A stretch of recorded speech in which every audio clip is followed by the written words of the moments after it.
Bueno, vamos a saludar que llegó Carlos Bianco. ¿Qué tal? ¿Cómo te va? Jefe de asesores de Axel Kicillof, del gobernador de la provincia de Buenos Aires. Que estábamos, bueno, indudablemente cuando alguien es tan extremo y tiene esas posiciones, hace que vos hables de él. Por lo que yo he visto cualitativamente, que en las encuestas cualitativas todavía creo, me parece que el hecho de mostrarlo, hace que haya gente que se haya alejado de esas posiciones. Pero bueno, ¿cómo estás viendo estos últimos días? Mira, yo con una expectativa creo que bastante positiva. Yo creo que se ha mejorado mucho la comunicación. Hemos tenido una campaña en todo este último tramo, una campaña con mucha cercanía, con mucha, inclusive retomando algunas cosas que por un tiempo habíamos olvidado, que es la cercanía con el pueblo peronista. Estos actos que, bueno, en la provincia de Buenos Aires hicimos en Cambaceres, el otro día en Arsenal, la caravana que hicimos en Berizo, en el cruce Varela, y después terminamos en La Matanza, los actos del otro día, del sábado pasado, en Morón y en Moreno, que tuvo Axel. En algunas de esas actividades participó también nuestro candidato a presidente Sergio Massa. Nos ha puesto en la línea y en la tradición histórica del peronismo de ir a buscar el voto popular, que es a quienes nosotros siempre intentamos representar. Es un movimiento de unidad nacional, el peronismo. Nuestro candidato a presidente ha dicho que va a llamar a un gobierno de unidad nacional, que creo que es lo que necesitamos hoy, porque efectivamente estamos en una situación compleja desde lo económico, desde lo financiero, desde la cuestión de las reservas, de la cuestión inflacionaria, no tanto desde la cuestión productiva y no tanto desde el empleo, porque también hay que poner en valor esas cuestiones. Cuando uno compara cualquier indicador productivo, cualquier indicador de empleo, respecto de lo que pasó en el macrismo, e inclusive una gran mentira que dijo Milei en el debate a presidente, que decía que todos los indicadores hoy productivos y de empleo y económicos eran peores a los de 2001, es una mentira absoluta. No solo no son Hay peores de un 2001, hilo muy interesante de un compañero claro, que yo respeto mucho por el manejo de los números y la estadística que hace, que es Daniel Steingart, en donde muestra número por número que hoy estamos infinitamente mejor que en el 2001, pero hay dos indicadores que son clave. En el 2001 no había programas sociales, claro, y en el 2001 había un 25% de desempleo, y medido de la forma en que se mide hoy la pobreza, en el 2001 había 70% de pobreza. O sea que no tiene nada que ver la situación de 2001 con la situación actual. Eso no quita que tengamos muchos inconvenientes en materia inflacionaria, en materia de distribución del ingreso. Esto lo hemos dicho muchísimas veces. Hoy el capital se lleva al 60, el trabajo se lleva al 40. Aproximadamente, cuando terminó Cristina, era 52 y 48. O sea que los sectores concentrados, los sectores empresariales han mejorado muchísimo sus beneficios, sus ganancias, y lo que hoy nosotros tenemos que hacer como fuerza peronista es darle una esperanza a los trabajadores, a las trabajadoras, al pueblo en general, de que en lo que viene se van a recuperar los salarios de los trabajadores, los ingresos de las clases populares, y que creo que, lo decía Axel en Ensenada, las medidas que tomó Massa en ese sentido, que fueron muchas, y fueron variopintas y fueron muy importantes, las que se tomaron en el último tiempo, son el primer capítulo de lo que viene. Yo creo que esto es lo que hizo Sergio en los últimos meses, tratando de generar cierta estabilidad con las reservas. Bueno, se anunció ayer que se iba a ejecutar un tramo adicional del swap por 6.500 millones de dólares, y las medidas que recomponen el salario de los trabajadores, los ingresos de los trabajadores informales, tienen que ver con eso, con el primer capítulo de lo que viene, que es una recomposición de los ingresos en un marco espantoso. Espantoso desde lo económico, porque el año que viene tenemos 25.000 millones de vencimientos de capital e intereses, y en un marco espantoso desde lo geopolítico. Hoy estamos en el mundo con 2 o 3 conflictos muy, muy importantes que no sabemos cómo van a terminar, con amenazas de guerra mundiales, con amenazas de guerra nucleares. La verdad que en peor contexto, los que nos tocaron estos años y los que vienen para gobernar, es imposible. Por eso que venga una persona con ideas tan estrafalarias, tan antiguas inclusive, como es Milei, porque digo, también lo comentaba Axel el otro día, nosotros lo hemos discutido mucho porque, dábamos clases juntos, estudiamos mucho economía juntos.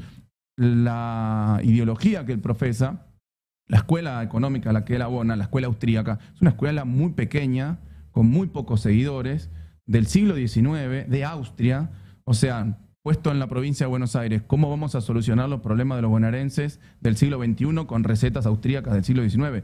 ¿Qué tiene que ver? ¿Qué tiene que ver con el sentir, con el pensar del pueblo bonaerense? Sí. Respecto a esto, ayer se difundieron 2 imágenes para mí muy potentes. Unos carteles en hospitales públicos de la provincia de Buenos Aires donde se discriminan los costos que tendría para el paciente cada uno de los servicios que se otorgan gratuitamente en un hospital. Me parece que ahí hay una expresión bastante contundente de esto que vos estás planteando, de esa diferencia de aplicación entre una política y la otra, digamos. Y después lo de los colectivos, que me parece que si bien tiene un aire de chicana, es bastante comprensible, digamos. Tiene un aire de chicana porque claramente no va a haber una renuncia masiva a los subsidios, pero sí puede servir para que haya una conciencia masiva del costo que tendría en el bolsillo Es como mostrar un camino seguro, la gente está por elegir entre un camino y otro, te muestra un poquito del otro para que veas cómo sería. Sí. En las recorridas, ¿ustedes venían percibiendo que no había una conciencia clara justamente del costo en la vida cotidiana de las personas de cambiar hacia esa política? ¿Y por eso esto puede ser efectivo? Mira, yo al principio, sobre todo con la discusión sobre la dolarización, que muchos sostenían que la gente se confundía porque si ganás 150.000 pesos, que la gente se pensaba que ahora iba a ganar 150.000 dólares. Puede ser que algún desprevenido piense eso, pero me parece que iba por otro lado la cosa. Lo que la gente entiende como positivo o como algo positivo de ese tipo de propuestas, que no tienen ningún gollete ni posibilidad de implementarse, además son inconstitucionales.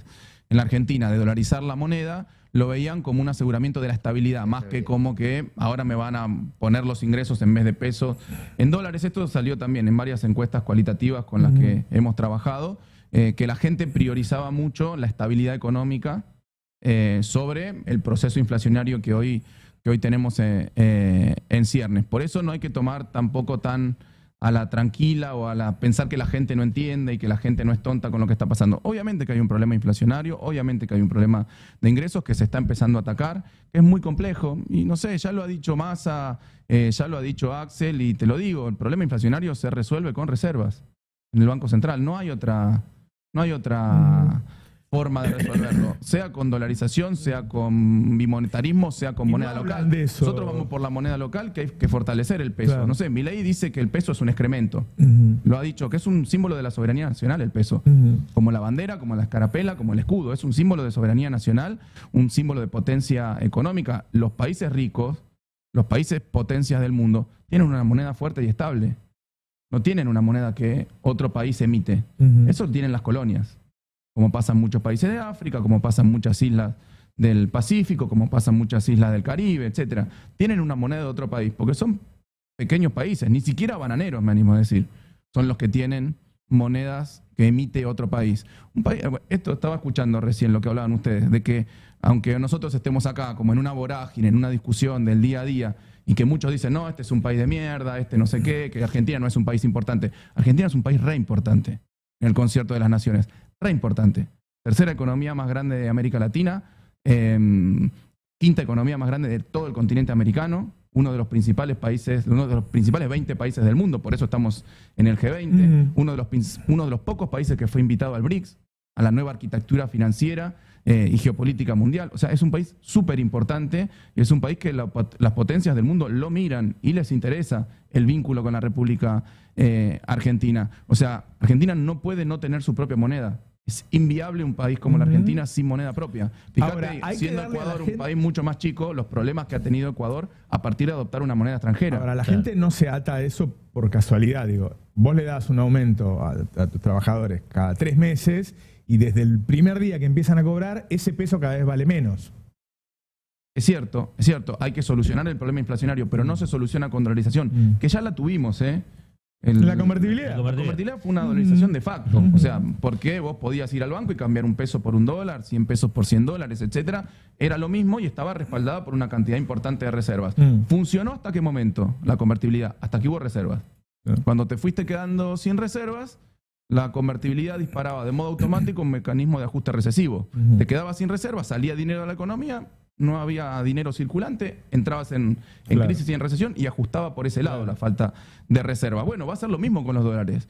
O sea, inclusive si vos pensás, bueno, una dolarización solo funciona con muchas reservas de dólares en el Banco Central, con mucho circulante de dólares en la economía. Bueno, entonces el problema son las reservas, no es el signo monetario. Pero además, vos como país importante del mundo tenés que tener tu política monetaria, tenés que tener tu política cambiaria, el Banco Central tiene que hacerse con su señoreaje, como hacen todos los países del mundo. Bueno, me parece que por ahí vienen las discusiones y no comprar espejitos de colores, que por el solo hecho de establecer una dolarización vas a solucionar los problemas. Y no es real. Además, inclusive el tema inflacionario. En Ecuador, después de dolarizar, también tuvo inflación. Sí, muy distinta a la de los Estados Unidos, mucho mayor a la de los Estados Unidos. No es que se replica la inflación de Estados Unidos. Y que acá también vamos a tener, porque cuando nosotros vemos que cruzan los chilenos a comprar acá, los uruguayos, los brasileños a comprar acá, es porque estamos baratos en dólares. Eso significa que si nos pasáramos a dólares, tenemos para crecer, para subir de precios toda la diferencia de precios que tenemos ahora con Uruguay, con Brasil, con Chile, que es un montón. Uno dice, bueno, si la gente está escuchando esto es porque realmente las cosas están mal y entonces busca una solución. En la provincia de Buenos Aires, en donde es claro, cualquiera que mire un poco los datos, la situación mejoró muchísimo respecto a lo que era Vidal, que era un gobierno que no hacía, ¿no? Que no hacía. ¿Vos ves que la gente lo amerite, que diga, bueno, sí, mira, estos tipos hicieron escuelas, hicieron hospitales, hicieron caminos rurales?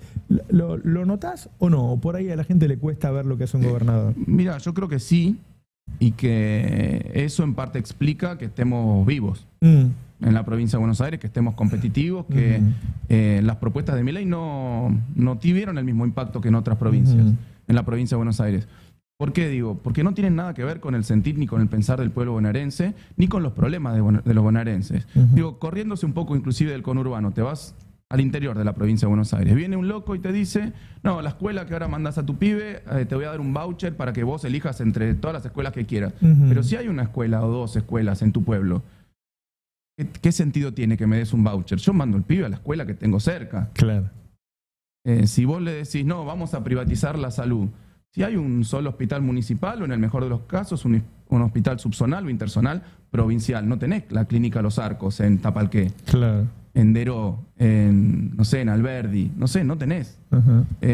Por eso yo creo que sí lo reconoce muchísimo la gente lo que se hizo. Realmente lo reconoce porque lo ve además. A pesar de que en general los medios porteños no muestran todo lo que hicimos nosotros en la provincia de Buenos Aires, la gente lo ve. Es que si no fuera así, Milei ganaría las elecciones. Es decir, no puede penetrar la provincia de Buenos Aires, por eso le cuesta mucho ganar las elecciones. Por supuesto, y por eso Axel incansablemente, me animo a decir, que pide votación de boleta completa, porque sabemos que gran parte de una victoria que se pueda lograr a nivel nacional tiene que ver con el caudal de votos que podamos obtener en la provincia de Buenos Aires. Y bueno, como dijo Sergio el otro día, con recuperar el voto del norte argentino, recuperar el voto histórico también de distintos lugares de la Patagonia. Me parece que ahí está la clave, pero una cuenta muy sencilla. Si Axel saca cerca de 40 puntos, son 16 puntos para la nacional. O sea, vos con la provincia de Buenos Aires partís de un piso de 15 o 16 puntos si efectivamente Axel llega a ese número. Te metiste ahí en el lío de la boleta completa, digo en el lío porque en términos de rosca debe ser lo más atractivo de las próximas 72 horas. ¿Cómo se hace el delivery si se hace o cómo evitar que se haga el delivery y el corte de boleta a domicilio? ¿Temen que haya un corte de boleta en algunos municipios importantes, como pasó en La Paso? Porque en La Paso hubo un corte de boleta institucionalizado, ¿no? Mira, yo creo que no más que en otras elecciones, realmente. Yo lo comparé con los números de otras elecciones y no hubo, a nivel municipal y respecto de la lista provincial y la lista nacional, no hubo un corte de boleta. Es que en los municipios, más allá de que pueda haber algún pícaro que te entrega cortada, etcétera, en los municipios o el voto municipal suele estar mucho más vinculado a una relación más directa que tiene el votante con el intendente, un conocimiento más profundo que tiene el votante con el intendente, y además por la ubicación inclusive del cuerpo en la boleta es más fácil de cortar ahí que cortar en el medio, en diputados, en gobernador, etcétera. No, yo no creo que va a haber un corte masivo, salvo en algunos casos. Lo que sí veo es muchos intendentes del conurbano y del interior de Juntos por el Cambio, radicales y del PRO también, bueno, lo han hecho público, no sé, acá. Valenzuela acaba de decir Valenzuela. Sí. Garro, digo, que yo estoy viviendo en La Plata, me tiran por abajo de mi puerta la boleta de Milei y de Garro por abajo de la puerta. O sea, eso sí está pasando y hay muchos intendentes que no quieren ir con la boleta de Bullrich, que les da vergüenza, no la pueden defender, no pueden salir. Algunos lo dijeron públicamente y otros te lo dicen en privado. Yo tengo mucho vínculo con los intendentes radicales del interior de la provincia de Buenos Aires por temas de gestión, pero obviamente cuando yo voy al distrito, me junto con ellos, hablo con ellos o me llaman por teléfono, hablo permanentemente y te confiesan abiertamente, yo estoy muy cómodo con Axel como gobernador y la verdad que no me veo cómodo con Grindetti o con Píparo. más allá de la cuestión personal, Sí, de la cuestión política, de la cuestión programática. Para gestionar. Claro, pero si vos tenés un candidato como Grindetti o una candidata como Píparo que te dice voy a recortar los fondos, voy a achicar el Estado bonaerense, los distritos del interior, si desaparece el Estado, desaparece el distrito. Vos vas a lugares en donde el 20% de la población vive de una forma u otra ligada a lo estatal, en términos municipales, en términos provinciales, en términos nacionales. Y vos multiplicás eso a niveles familiares y distritos que el 80% de la población vive directamente Y del eso, se Estado. puede, Sí. y eso se puede escuchar de otro lado y pensar, eso está mal. Ahora, la verdad que cualquier pueblo necesita que haya No está policía, mal. que haya escuela, que haya salud. Digo, eso es el Estado. Tiene que estar el ANSES, tiene que estar el PAMI. Lo que pasa es que, bueno, cuando hay poca cantidad de gente, el porcentaje ese crece. sí, pero sí. tiene que estar y está en toda Y sociedad. lo que tenés que trabajar es que el sector privado pueda afianzarse Bueno, en que esos vaya lugares. una Pero fábrica eso ahí. con más Estado. Si sacás los ferrocarriles, no va a ir Pero una eso no es fábrica con menos ahí. Estado. Eso Claro. por eso, con los ferrocarriles, con una mejor conexión Claro. eléctrica, que tenga potencia industrial. Claro. Digo, con rutas cuidadas, con caminos rurales cuidados. Por eso digo, a vos esos pueblos, Claro. es muy difícil el discurso liberal en esos pueblos. Podrán ser radicales, pero cuando vos le vas con ese discurso de que Claro. el Estado se va a achicar, de hecho te llaman todos los días para pedirte cosas. Claro. Los intendentes radicales. Claro. Si no les interesara al Estado, no nos levantarían el teléfono. Roberto, ¿querías preguntarle? Sí. No, hoy empezó aquí el pase. Adrián estuvo en el acto de Milei ayer, o el acto que se hizo acá en Villa Crespo, y planteaba que no teníamos que ser prejuiciosos sobre los que votan a Milei. ¿Qué es lo que ustedes identifican como votante de Milei en la provincia de Buenos Aires? Ahí que hay gente ideológica, ideologizada, gente con necesidades, gente enojada.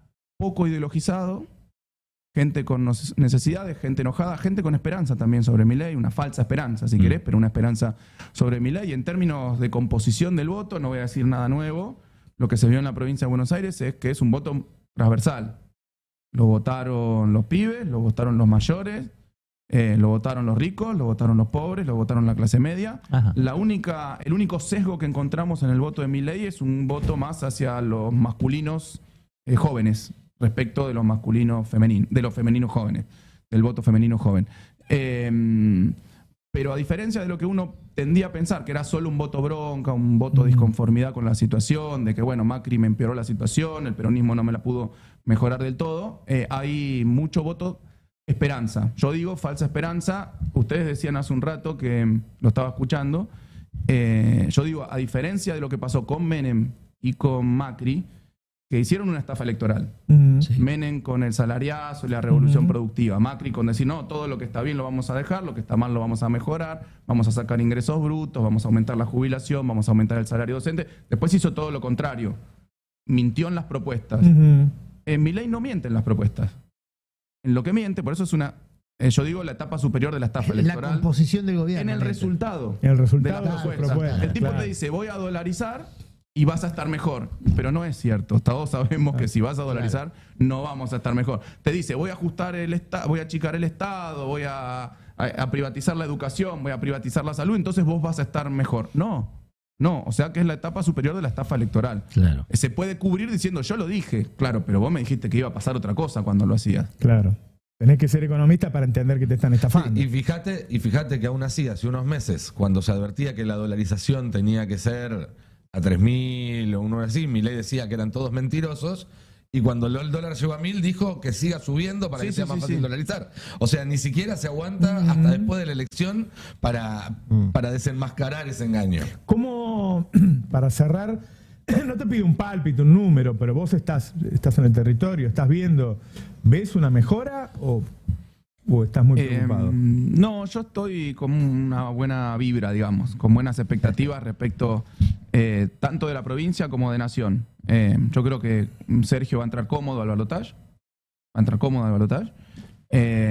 y que en la provincia tenemos chances importantes de retener.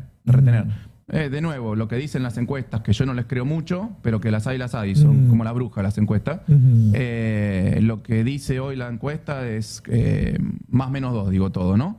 40 Axel y 25 el voto dividido. Me hicieron un estudio ayer en donde mostraban el promedio de todas las encuestas que hay dando vuelta. Yo te digo, no le creo y estamos haciendo campaña como si perdiésemos por 15 puntos. La verdad que Axel está dejando todo, como se suele decir, está dejando todo en el cierre. Ayer estuvimos recorriendo las obras monumentales, faraónicas, de la obra que se está haciendo de dragado en el río Salado. Después estuvimos en el acto de cierre de campaña en Campana, que nos invitó ahí el candidato nuestro, Alejo Sarna, Abel Furlan, que fue en la UOM. Axel está dejando todo y dejó todo este tiempo en materia de gestión y en materia política y de campaña, como si estuviésemos perdiendo, porque bueno, es la forma en que nosotros concebimos la política. Lo hicimos cuando fue la campaña del 2019, recorrer toda la provincia, bueno, con aquella historia del Clio, un pueblito tras otro pueblito, y ahora Axel hizo exactamente lo mismo.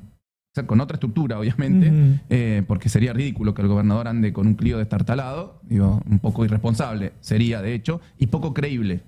Sería marketing. Si hoy si el gobernador se pone a recorrer la provincia, lo hicimos el otro día en la caravana por una cuestión simbólica, pero si el gobernador anduviera recorriendo la provincia con un auto que no está en condiciones, y que no se corresponde con la estructura con la que cuenta un gobernador provincial, sería marketing. Nosotros no hacemos marketing. Digo, el gobernador es el gobernador, tiene su residencia oficial, tiene su estructura política, tiene su estructura de gestión, así que es la forma en que lo hizo Axel. Pero el espíritu sigue siendo lo mismo. Digo, algunos le decían, no, pero ahora no andás con el Clio. Sí, pero andamos con 1000 Clios, porque todos mis ministros, todos mis funcionarios andan en la provincia todo el tiempo para todos lados, recorriendo, mirando las necesidades y trayendo los caminos de solución a los problemas que hay muchos en la provincia de Buenos Aires, obviamente, que no se solucionan en 4 años, ni mucho menos, y menos si tuviste 2 años de pandemia. O sea que hay mucho por hacer, por eso Axel decidió en su momento volcarse a la reelección en la provincia de Buenos Aires, no por lo que había hecho, sino por todo lo que faltaba hacer. Nos lo dijo en privado, yo tengo un compromiso con el pueblo bonaerense de que tengo que solucionar los problemas. Y en 4 años no lo pude hacer porque además estuvo la pandemia y nadie lo hubiese podido hacer en 4 años. Pues son problemas estructurales que llevan 40, 50 años. Y se va a complicar para hacerlo si no tiene un presidente que lo apoye. Totalmente. Y bueno, tendremos que encabezar la resistencia en ese caso. ¿Volveremos? Ahí tenés el título, ¿no? Pero no creo que suceda, creo que va a ganar Sergio. Sí. Hay que reconocer que estuvo... Digo hay que reconocer porque ustedes saben que yo no soy masista, digamos, que en los últimos meses ha tenido un cóctel entre gestión y discurso peronista que lo posiciona bien, ¿no?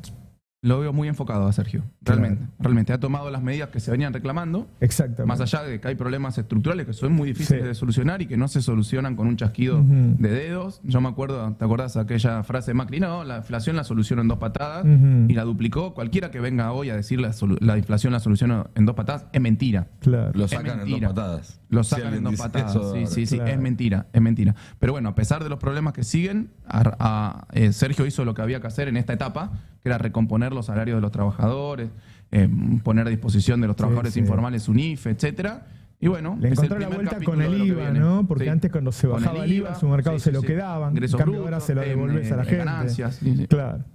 Carlos, muchas gracias por haber venido y bueno, como nosotros le decimos al público desde qué lugar hablamos, aunque somos bastante críticos de los oficialismos, los peronistas también, la verdad que queremos que vaya bien. Me cuesta mucho pensar que la gente quiera que una Píparo sea gobernadora de la provincia de Buenos Aires. Yo los he visto laburar. Sé que además los ministros de la provincia de Buenos Aires no ganan mucho. Para mí ganan mal. Y son muy honestos. Entonces los tipos gestionan por mucho menos de lo que podrían ganar en la vida privada. Son honestos. Qué sé yo. No hay que equivocarse, ¿no? No hay que hacer locuras porque nos va a costar conseguir otra gestión así. Gracias, Carlos, por venir. A ustedes, muchas gracias por invitar.